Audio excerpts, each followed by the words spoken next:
સ્થાયી સમિતિની બેઠકમાં રેગ્યુલર 10 દરખાસ્તો અને એક વધારાની દરખાસ્ત એમ કરીને 11 દરખાસ્તો મૂકવામાં આવી હતી.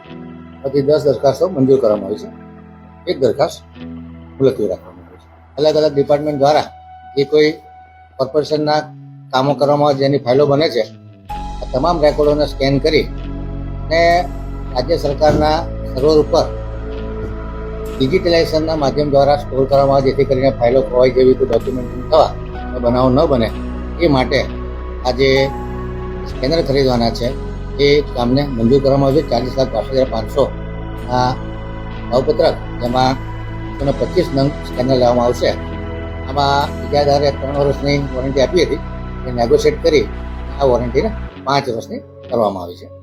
રાજ્ય સરકાર શ્રી દ્વારા વડોદરા મહાનગરપાલિકા 25-26માં સ્વર્ણિમ જયંતિ મુખ્યમંત્રી શહેરી વિકાસ યોજના UDP 78 હેઠળ વિવિધ ગ્રાન્ટો, ખાસ કરીને નાણાં પંચની ગ્રાન્ટો, વ્યવસાય ગ્રાન્ટની ગ્રાન્ટો, જમીન મહેસૂલની ગ્રાન્ટો, સ્વર્ણિમની ગ્રાન્ટો જે લિસ્ટ હતું એમાં કામકાજની ફેરફાર કરવાની સત્તા આપવામાં આવી છે, જે આગામી સામાન્ય સભામાં પણ લઈ જવામાં આવશે.